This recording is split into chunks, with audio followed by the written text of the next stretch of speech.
What up, guys? Welcome back to Nerd Fights with Bracket 2. I'm so excited for this tournament, this summer series, if you will, of what we're about to do here to crown our champion.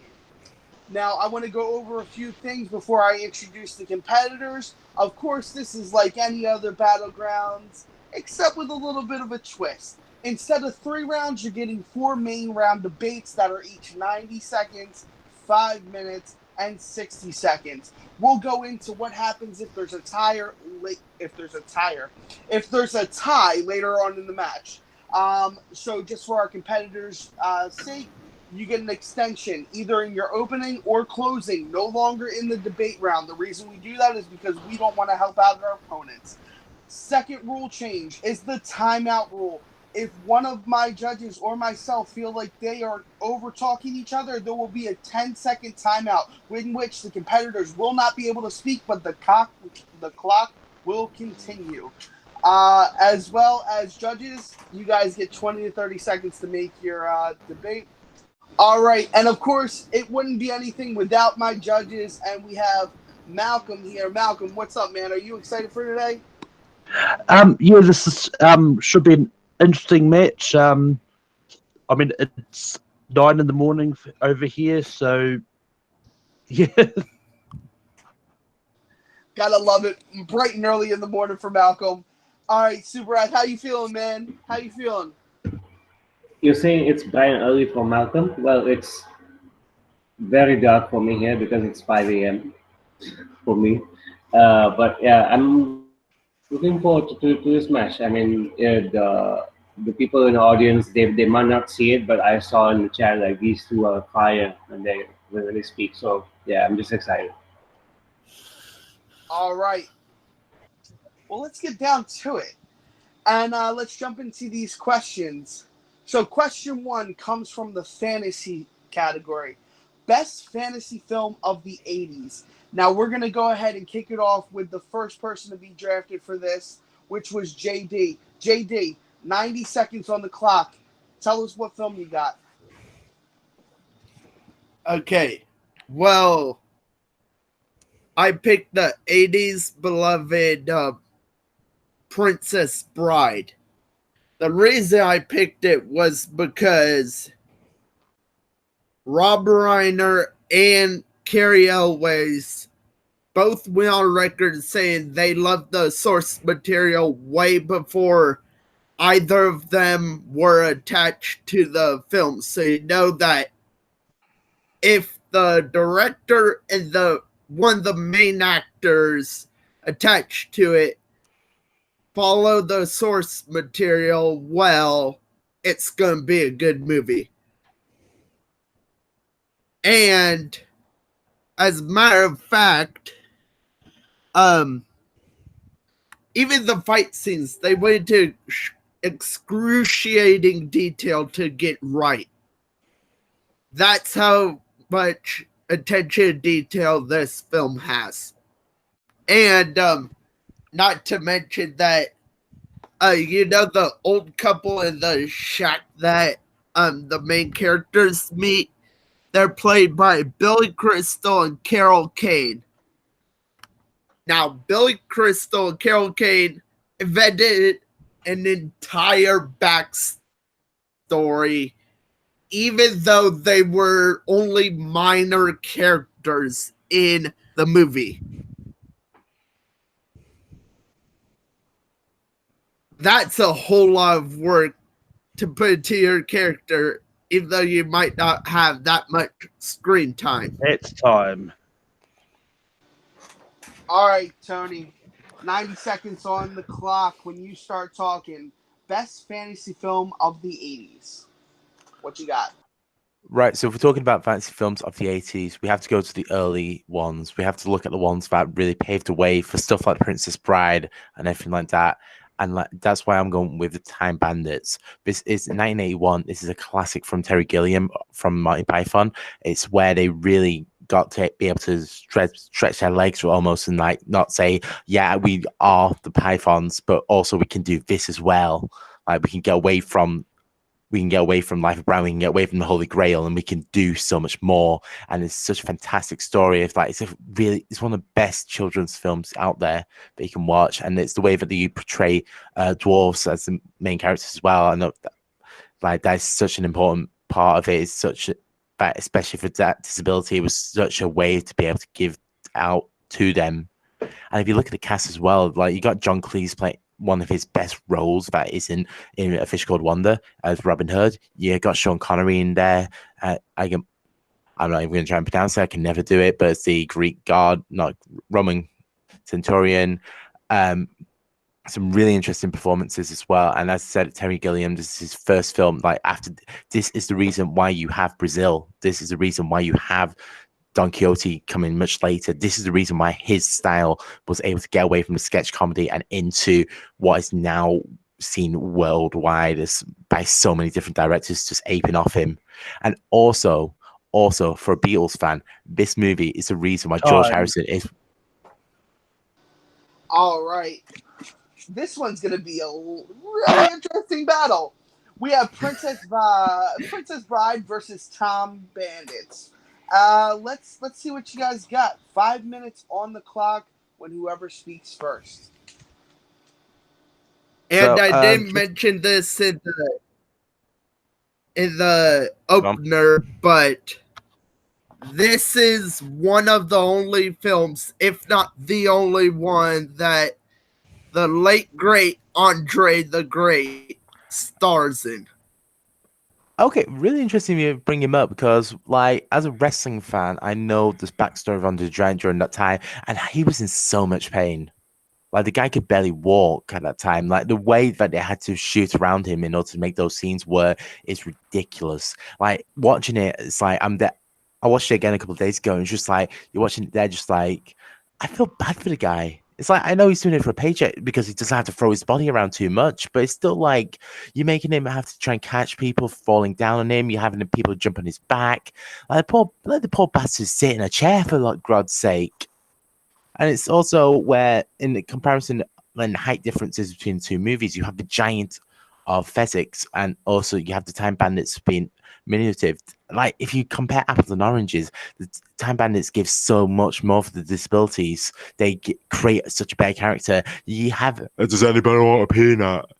But apart from that, what do you really know about physics? What do you know about his character? Please tell me.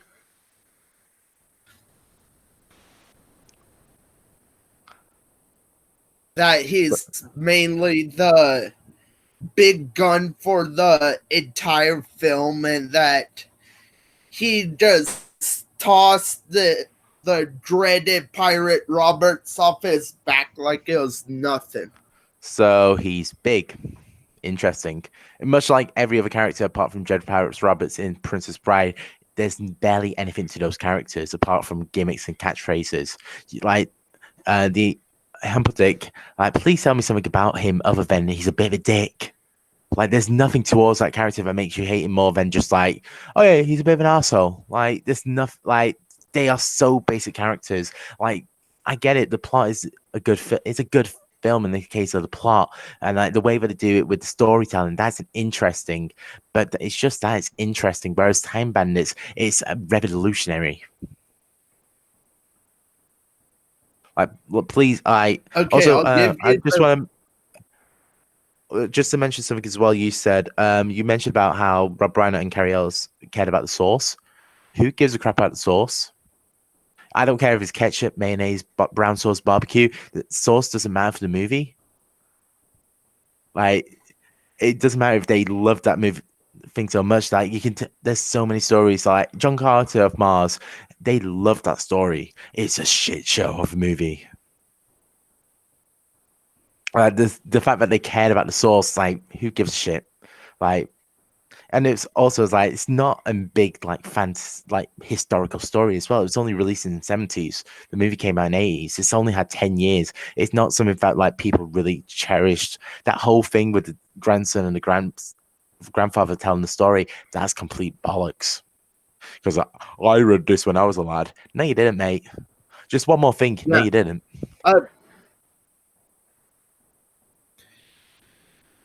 when you brought up Andre the Giant, how he was lumbering around the set, basically, Mhm.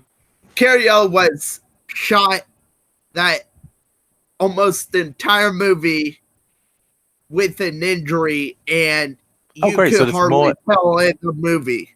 So there's more pain That's behind the how. movie. So What? there's more pain behind the movie. Great. So next time I watch it, I'll feel even worse. That's lovely. Thank you. Thank you for ruining Princess Bride even more for me. Do you want to tell me a bit more about it? Yeah.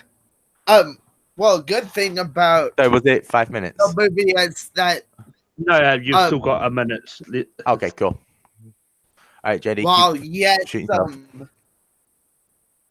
while it is frameworked as a children's bedtime story, it has a very important message in that Does it? you should not bottle up your emotions and you shouldn't be afraid to feel, Like, even if you're a guy. Where's that? I know Where's that in the guys movie? are. Please explain to me where that is in the movie. I can't tell, like, especially in comparison to Time Bandits, which does so much more in terms of philosophy and identity. Princess Bride has nothing in terms of that.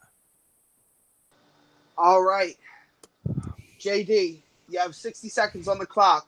Tell us why Princess Bride is the best fantasy film of the 80s.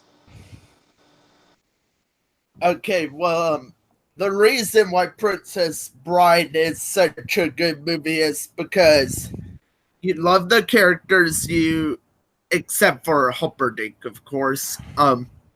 You is entertainable and very quotable. All those actors and the director cared about this movie. Even Billy Crystal and Carol Kane had worked up like a basically 135-year backstory for characters that are not even in the movie for that long. That's how you know they care so much about this movie and they made a really great movie for kids and all ages to include. All right, time. All right, Tony. Time Bandits. Why is it the best movie of the 80s? Best fantasy film of the 80s. Yeah. Okay, so as I said, without Time Bandits, you don't get much of the other fantasy films that come in the 80s. Even Princess Bride just ate from it quite a bit. But it's like, if you look at the context of what the Time Bandits did, the story of good versus evil, the story of like what it does mean to be a hero and what bad thing and good thing does, it tells a really important story, especially to the children that it was aimed at. And it's like it brings the Monty Python comedy to a wider audience. It gave George Harrison one of the biggest careers in film industry in the UK in the last 40, 50 years. Like, if it wasn't Time Bandits, you wouldn't have Handmaid's Tales, you would have With Nail Eye, you would have like Two Smoking Barrels. And finally, with Time Bandits, you get Kenny Baker's best performance outside the can of R2D2. Like, I love that guy. He's a Prestonian just like me. Like, something to be able to give him something more than just beep boop beep bloop was fantastic. How long do I have left? There was time. Perfect. All right, Time Bandits, Princess Bride. I'm going to go to Malcolm first. Malcolm, where do you see this fight? This is an easy one for me. It's going to go to Tony. He did a lot of knocking down Princess Bride, but and I don't think JD ever sort of recovered and managed to sort of get back or hit at Time Bandits. All right, perfect. Subrath, where are you at on this battle? Actually, Malcolm, I had the same opinion as Malcolm because throughout the entire 5 minute argument, like, when Tony attacked JD regarding Andre Giant, I saw I had I'm seeing like JD was just like focusing more about Andre Giant rather than focusing on the entire best '80s adventure fantasy movie. And like I didn't see Tony talk too much about his choice until the closing, but the way he knocked down JD's choice was like I was waiting for JD to like fire. So my point Gotcha. so goes Gotcha. to All Tony. right. All right, guys. Round one goes to Tony. Question one. Question two. Most intense in the anime category. Most intense Death Note episode. And since we started with JD last time, Tony, you're up. What is the most intense Death Note episode in your opinion? So here's where room relationships and friendships and insert name here gets destroyed. Where I say anime fucking sucks. I can't stand anime. I never liked a single bit of anime. Like Dragon Ball Z is terrible. Like the only anime I've ever watched was when I was a kid, Ultimate Muscle. And the only reason why was because it was wrestling related. I was obsessed by wrestling as a kid. So when I got this question, I did know nothing about Death Note. I knew like the tiniest bit because of anime girls just like, it's so good. It's not. It's shit. So Jacoby, my teammate, he gave me quite a bit of info on it and like showed me a few clips. And god damn it, a lot of it's awful. But the one clip that stuck to mind, it was the clip with Light, is it? The Eve, yeah, am I evil? Am I great? Don't know. That guy, and it was Naomi, this woman that wanted to work with him to try and find this evil.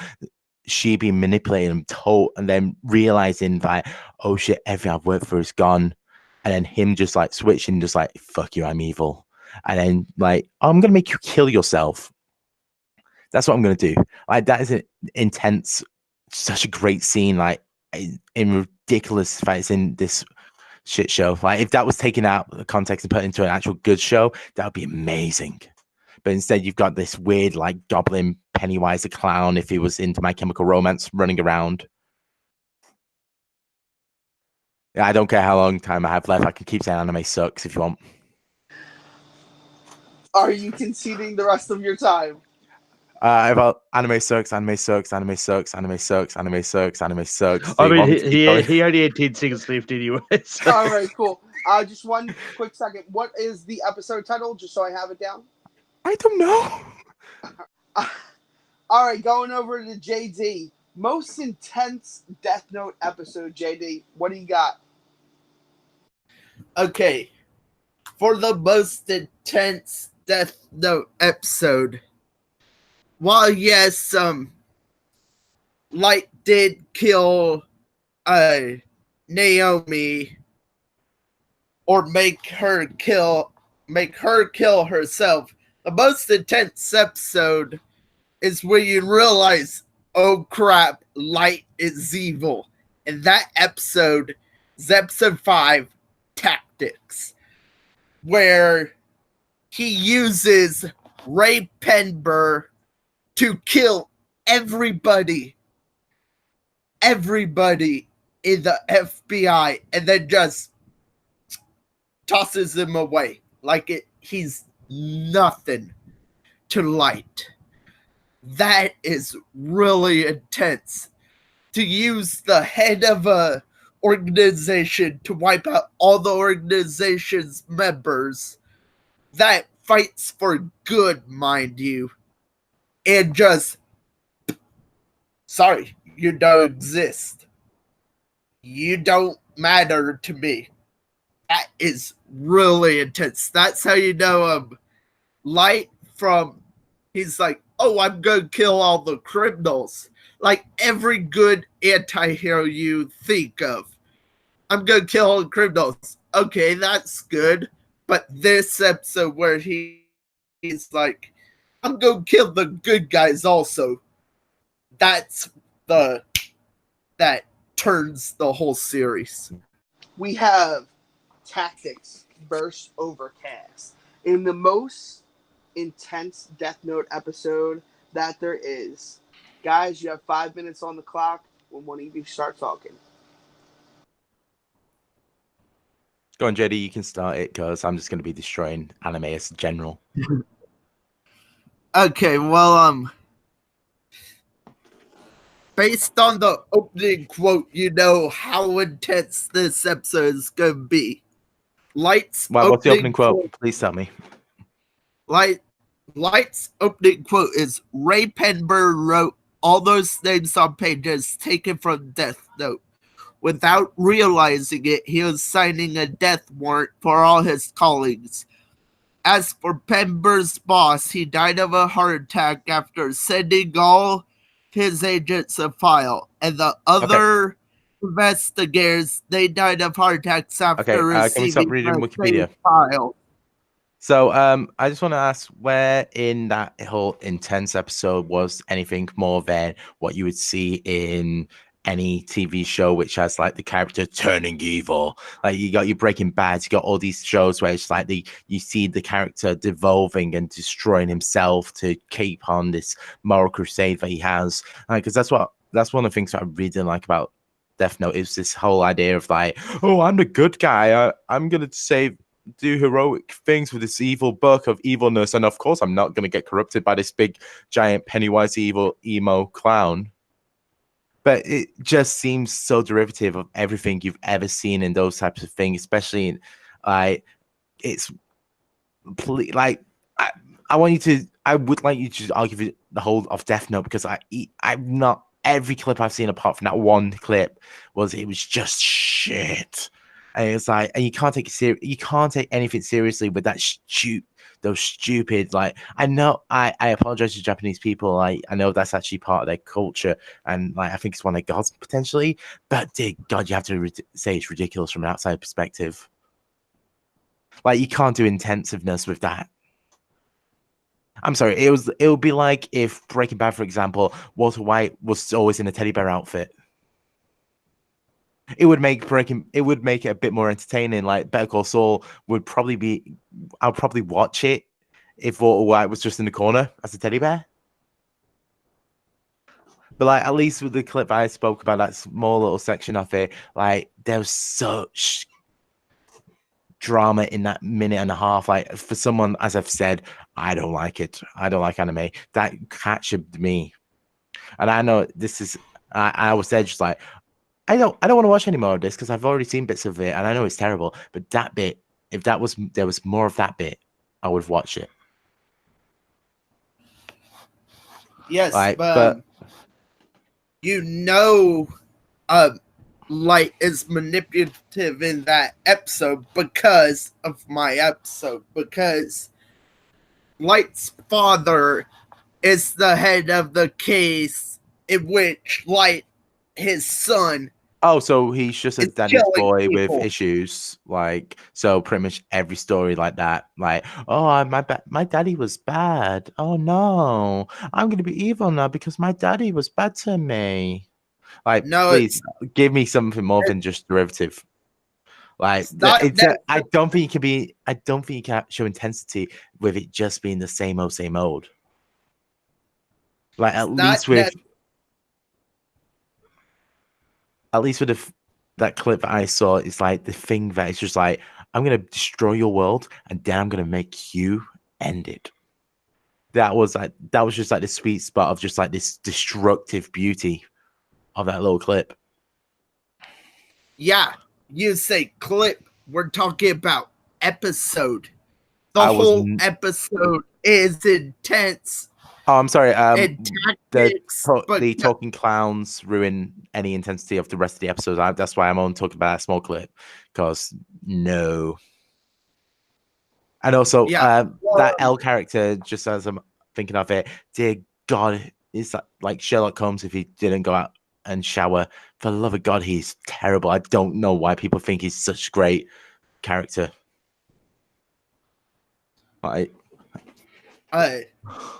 The main reason you say clip and not episode is because I couldn't get through a full episode. That's essentially what it is. It's just a great clip in a compilation of Light being evil. My episode Time. Tony, you have 60 seconds on the clock. Tell us why Overcast is the most intense Death Note episode. Right. So for what I've seen of the small bits, like that bit is the most intense because it's actually the one where you can actually relate to it from an outside perspective. Like you don't have to like have this full like acknowledgement of like, oh, it's the greatest thing ever. Anything from Japan's so amazing. You don't need that, to take that that bit from Overcast especially and just relate to it and just go, yeah, that's good. Like, as I said, for the rest of Death Note, you watch it and it's just like, unless you're going in with the mindset of this is like, you feed into the hype of that, this is the greatest thing since sliced bread, like, you can look at it and just like go, yeah, the intensity of all this is ruined because of X, Y, Z, X, this, Y, B. And I was hoping JD would try and sell me on this really, because I wanted to be proof wrong that it's like, oh yeah, this is actually a really good thing. But it's like, all I know now is that I'm so annoyed that my YouTube recommendations are going to keep showing up Death Note for the next 6 or 8 months. JD, tell us why Tactics is the most intense episode of Death Note. You have 60 seconds on the clock when you start talking. Okay, the reason why Tactics is a more intense episode than Overcast, and frankly one of the most intense episodes, is because you have this anti-hero character that you want to follow because, hey, Venom, Deadpool, all these anti-heroes we love. I want to kill criminals. Okay. But then Light takes the head or one of the heads of one of the organizations that's fighting for good, the FBI, and he makes him kill everybody in the FBI. Time. All right, time. So I'm going to go ahead and go to Subrath first. Subrath, make some sense of this for me, man. Who do you got in this round? I mean, after I heard Tony's first opening, I thought he's just gonna give up this question. But then, when it comes to the main round, he kept attacking JD. I mean, JD had a strong opening for his choice, and I know both of these episodes, and I just wish like if Tony could, it's a like let me just put this, like in the short term. If Tony had given me more detail to his episode, I think he would just get the point. But for me, it's very close. I'm just gonna. I'm giving it actually to JD for this. All right, I'm going to make this short and sweet. What killed Tony for me this round was the fact that JD basically hits you in the sore spot of you basically just focusing on the clip rather than the episode. What made the whole entire episode, as a whole intense. Whereas JD hit the point of why his episode was so intense. So JD is getting the point for me for this round, and we're going to go ahead and bust up into question 3. And question 3 comes from the category of Doctor Who. This is going to be fun. We have a Brit in our competitors. This is going to be fun. And we're not starting with them first. Ha! Handicaps. Anyway, question 3. Who is the most iconic companion for the Doctor? And since we went with Tony last round, we're going to go to JD. JD, who do you got? Who's the most intense, or not most intense, I'm taking from last round. Who's the most iconic companion for the Doctor? You got 90 seconds on the clock. Well, if you ask, just take away the whole fanatic side of it for a second. If you ask any layperson who is the most iconic Doctor Who companion, they'll tell you one of 3 answers: Amy Pond, Rory Williams, or my choice, Rose Tyler. Rose Tyler, she was the introductory character for the Who revival. So if she didn't provide a good character, the whole revival would have flopped, basically. Because she was introductory, and while yes, Christopher Eccleston plays a great Ninth Doctor, Rose Tyler was our introduction to the Who revival. And she helped the Doctor with some of his issues, being the sole survivor of the Great Time War. And she cared for, when the ninth Doctor regenerated to the 10th Doctor, she cared for the 10th Doctor despite not trusting him at all. And she went. All right, time. All right. Tony, most iconic companion for the Doctor. 90 seconds on the board when you're ready. Ladies and gentlemen, I want to give you a history lesson because 2005 is not the start. This show has gone over 50 years, and there are 3 iconic things associated with the Doctor: the TARDIS, the sonic screwdriver, and his pet dog K9. The reason why K9 is so important is because literally it was built for the show. It's the thing that represents the show as on par with the TARDIS in the UK. When the show was off, K9 was the thing that was shown as to represent Doctor Who. That was the thing that was in the clip shows. That was the thing that was shown. Like you would have it go out, Master, Master. That was the thing that was the recognizable to bring back Doctor Who to the masses. When the show did The Weakest Link, K9 broke Anne Robinson to make her kind. That's how important that character is. He made Anne Robinson nice. Like, he is the symbolism of the classic Doctor Who. He's a symbolism of the children's Doctor Who, because Sarah Jane Adventures is a show that was on CBBC that was based on one of the actual answers rather than the 3 that you gave of Sarah Jane as one of the classic iconic companions. It was all about her, and who was given as her sidekick? K9. K9 is the most iconic apart from the TARDIS, and those two go together because it's K9 who represents the Doctor.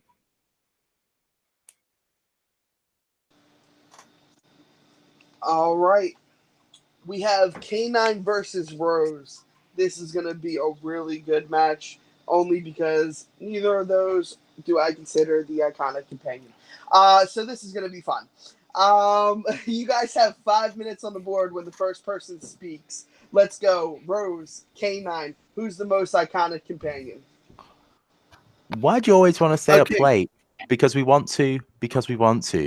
That's going to make no sense to you and to anyone really in this call. But they're the lyrics to Billie Piper's hit in the 90s. The reason why I'm saying them is because that's what she represents. She's the last that married Chris Evans, the radio DJ, not the Captain America. She's a girl that went on to play Secret Diary of the Call Girl. She's a girl that went and just career just went off the face of the earth the last couple of years.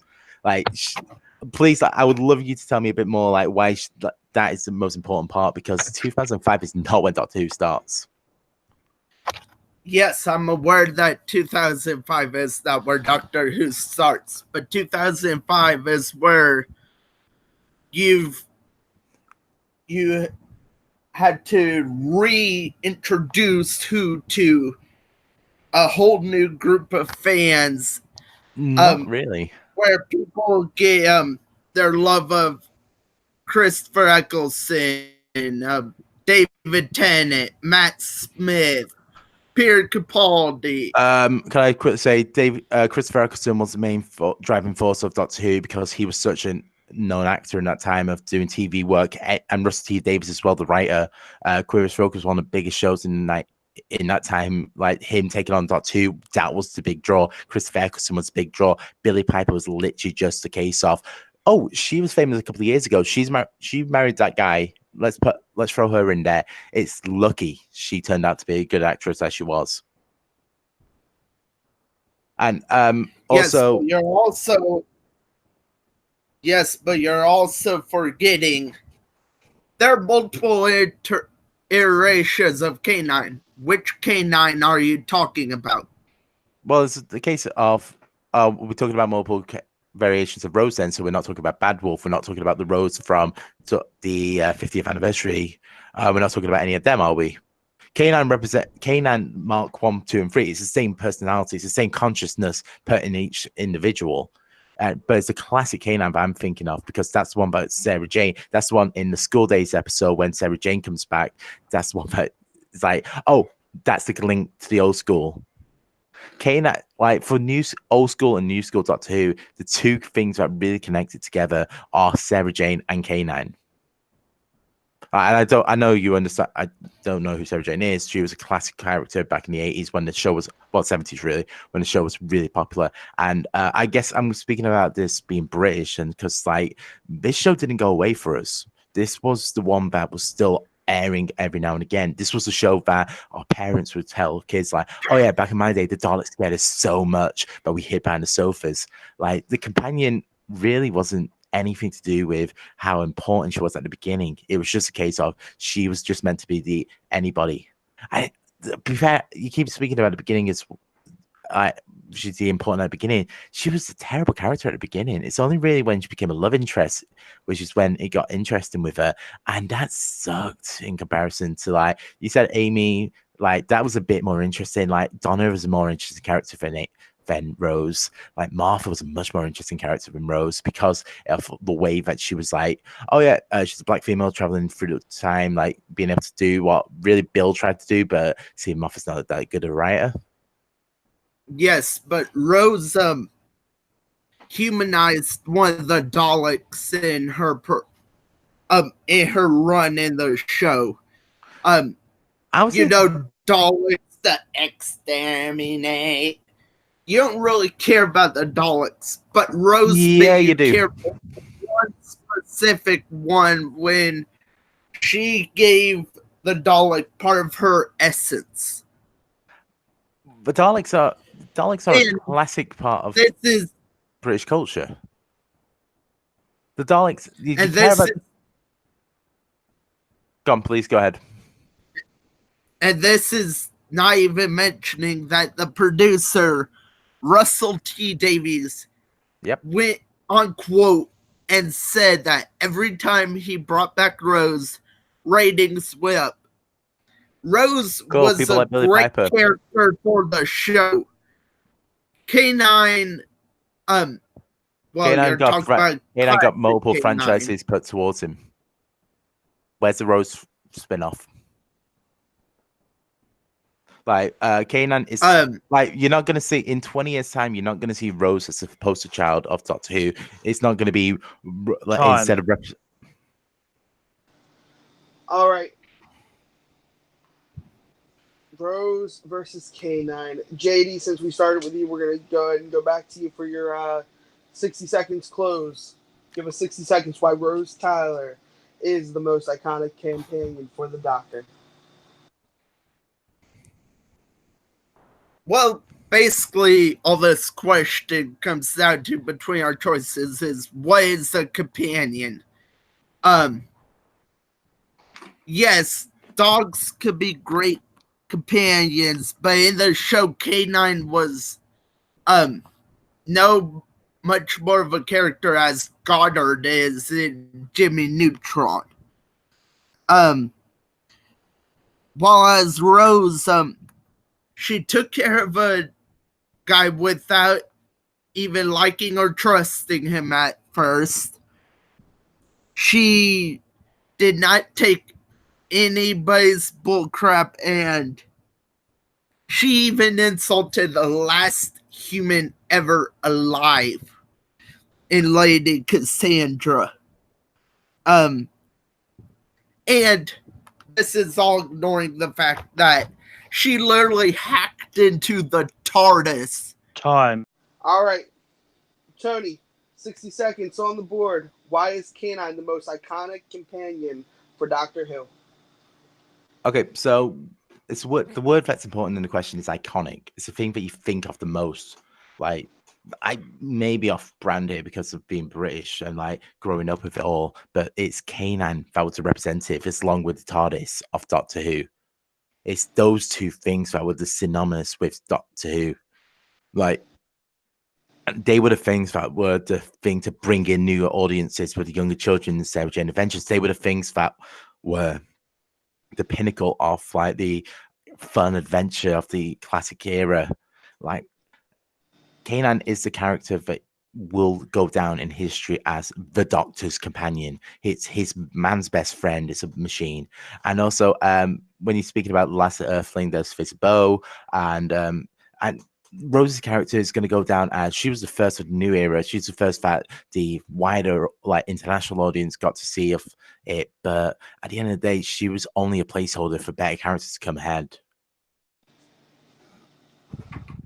Time, yeah. Alrighty. I'm going to start this off. I will go ahead and... So this came down to closing arguments for me. What sealed it was the fact that Tony explained why K9 was so iconic. JD, you explained a few things as to why Rose was kind of iconic, how she started things off of the new era. But Tony expressed why K9 was overall an iconic companion, not just for the new era, but for all eras. Why K9 is the iconic companion. So K9's gonna get K9's gonna get my point. Malcolm, how do you see this? Yeah, I mean it's really hard to argue with a British person on Doctor Who, that's for sure.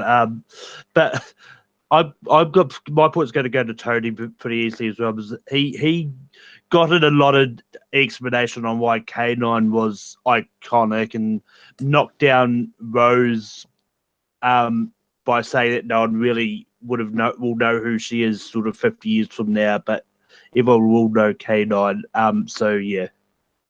Tony, you are up 2-1. JD, this is your chance to make it a tied game, or Tony's going to get that victory with a 3-1.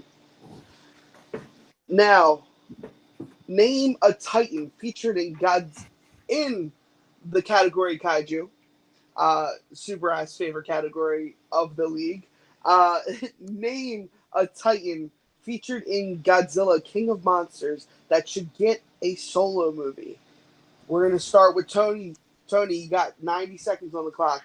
Tell us who you're feeling. Okay.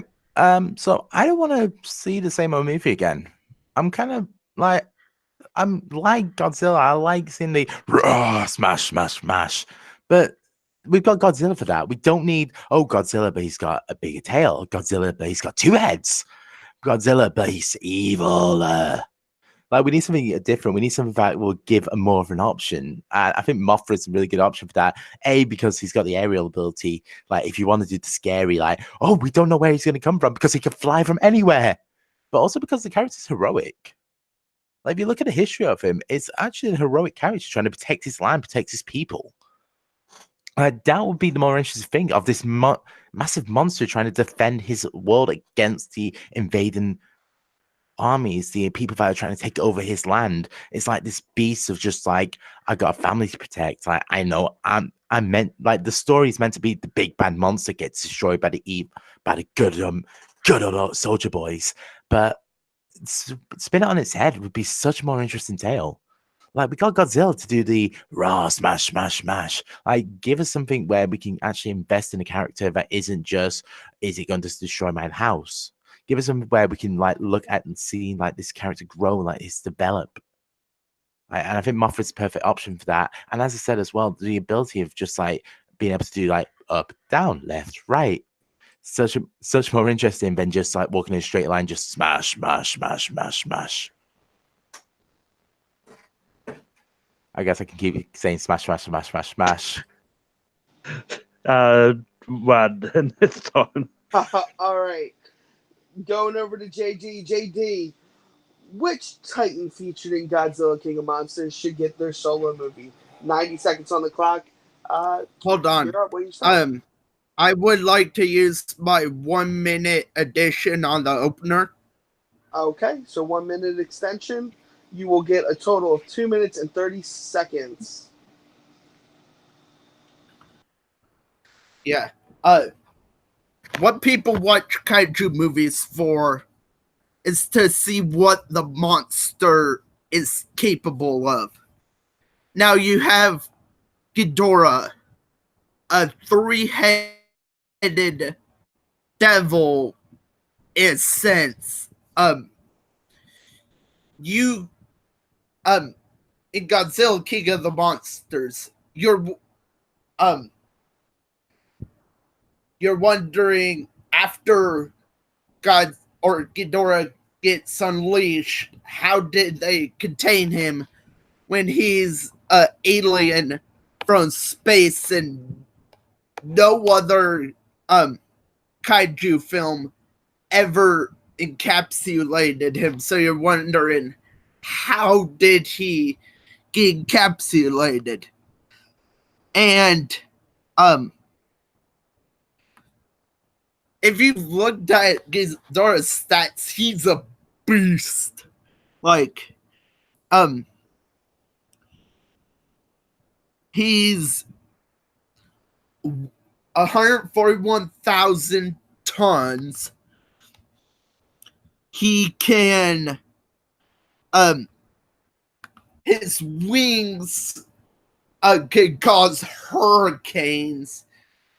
He could just cut the power instantly to any city, and that's the basis of my film of how intense Ghidorah is. I'm gonna have Bong Joon-ho direct, which he did a series of horror films, thriller films, so he would be perfect to tackle a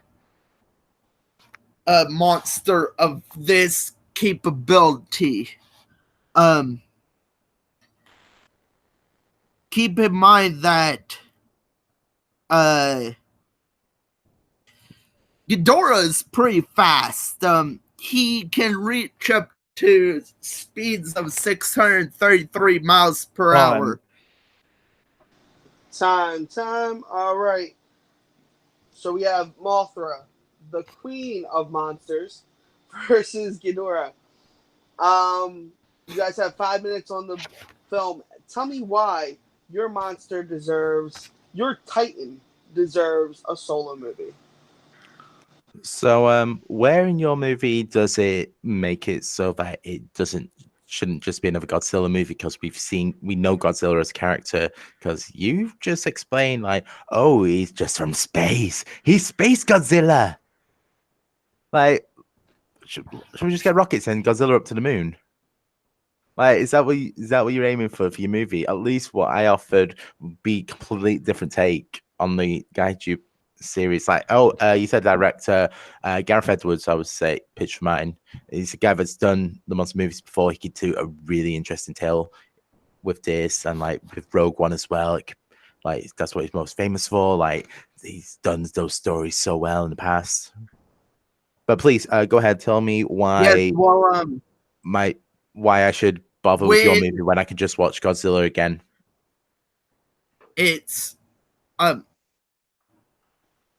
basically in kaiju film, they care about what happens to the monster, and the monster is the focal point of mine, whereas I don't understand where Mothra would show up in yours, because it's the story of her protecting her kingdom against the invaders. It's the story of the heroic beast rather than just smash. Because all you're giving me at the moment is smash. And we've got smash already. Yes, well, I'm all great. I hold my hands up. I'm not. Well, it's all great and good that you have a benevolent beast. People will go to see kaiju films like, oh, what's the monster like? Mothra is basically a giant moth that As someone, dies to power up other monsters, essentially. firstly, as someone She's with not phobia of that birds and great of a moths, character, to be honest. How can you flesh that out when I was watching Godzilla Why? King of the Monsters, just the trailer, when they showed Mothra, I was like, oh, she gonna die because that's what happened in the Heisei period. That's what happened in Godzilla King of the Monsters. She just exists basically to be a power up for a monster. There's no Okay, so great people have written her character behind badly in the that. past. There's no great character behind that. But there's a potential for a great character to be built into it. There's potential for it to be taking other shoots rather than just the same old story that you have in every kaiju movie. It feels like, at least with what I'm offering, it's a case where you got the completely different style, you completely different idea. Like you got this chance to do it. Like you got the chance for aerial battles now. Like with you, it's just a case of he's on the ground. He's just like, oh, there's tanks in front of him. We're gonna do the Godzilla thing where they flick him away. It's like we've seen I it didn't before. It's say the same it old shit. to be on the But ground. I mean, you've not given me anything but apart from aerial he's in speed space. is 633 miles per hour. That's faster than the fastest car, fastest boat, fastest motorcycle, fastest helicopter, and probably Yeah, it's pretty fastest fast, airplane. but it's still the case of People don't stand a chance to him. In aircraft, he's gonna just wipe out everybody in front of him. cool. He's a beast. He would win a fight if this was Death Battle. Means. It's a beast movie. If this was Death Battle, he would win the fight, no Mothra problem whatsoever. is- But for a standalone movie, it just sounds like the same old shit. Like at least like with Mothra, you get a completely different style, a chance to do something different. Like all you're offering me is steak. I want something other than steak. I'm a vegetarian, mate. Please give me some celery. I'm hungry. Okay,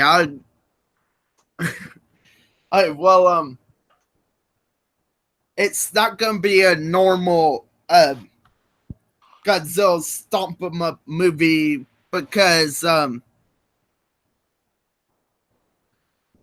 hold on. Because it's going to be with two heads. It's going to be from space. He's from space now. He wears a helmet. He can't breathe our air. Is that it? No, it's Oh, he's got the it's wings on his not back. He can fly a little bit for 2 typical minutes. mashup because Ghidorah is an intelligent being. He's methodical in his madness. Time. All right. Please give me my salary. Should be on a t-shirt.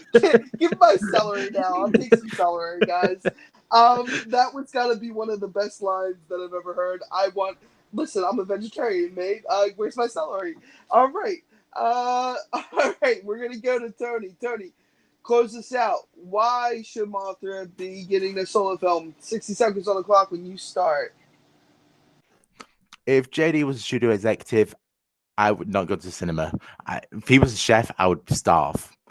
All he's offering me is the same old. It's a case of with a kaiju movie. I get it that the history is like, but they walk through Tokyo and smash, but we want more now.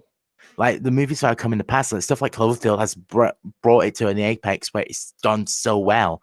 Like you need to take it to a different scenario, otherwise it's just going to go down a cliff.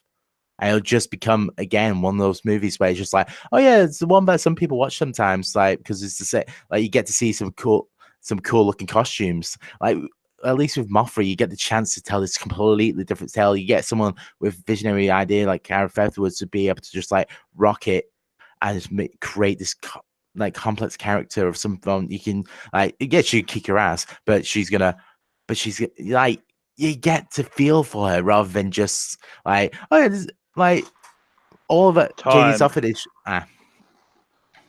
All right, JD, win us over. Why should Ghidorah get a solo movie? 60 seconds on the clock. See, if you're trying to care for beasts, it could either go great with Caesar or bad with George from Rampage. There's no middleman.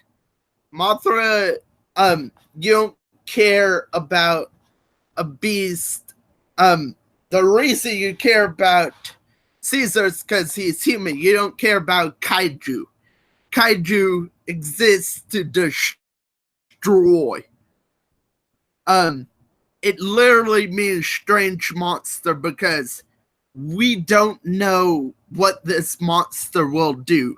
That's the appeal of kaiju movies. If we care too much for Mothra, which Mothra only exists to basically power up the monsters,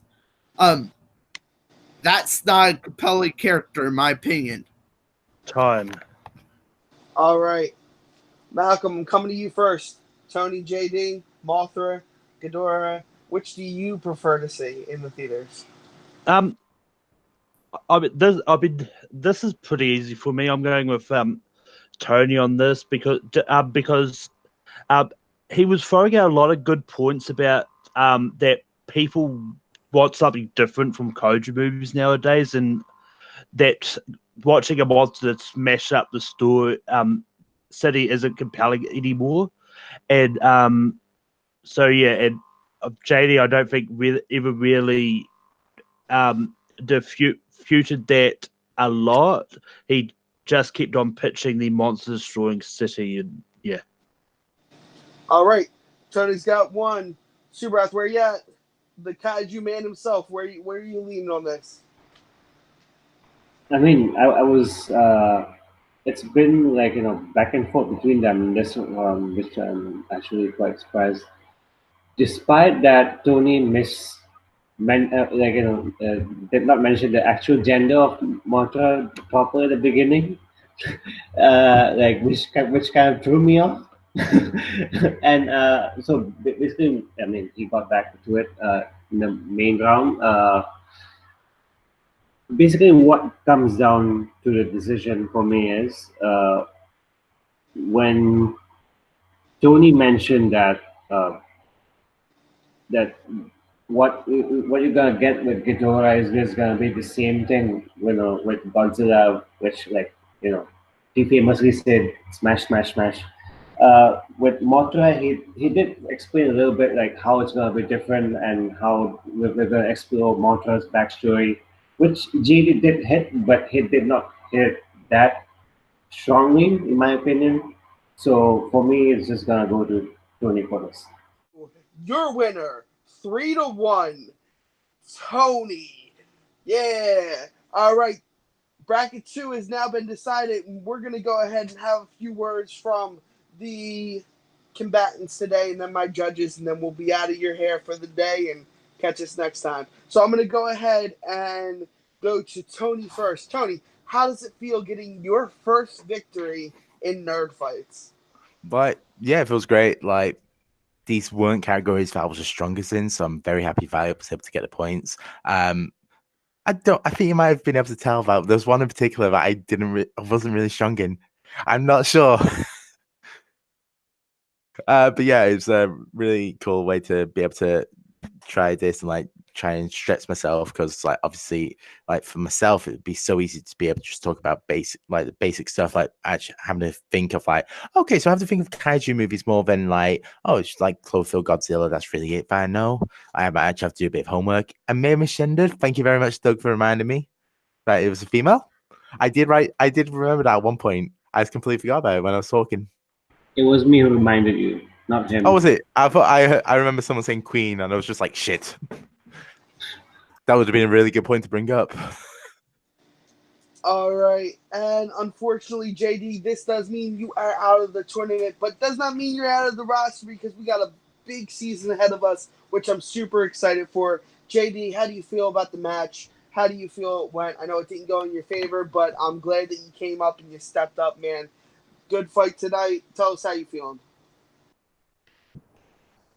Well, between this match and my last movie Battleground match, I think I just cemented myself as like the Josh McCougar or Mike Carlson of movie Battleground to movie fights.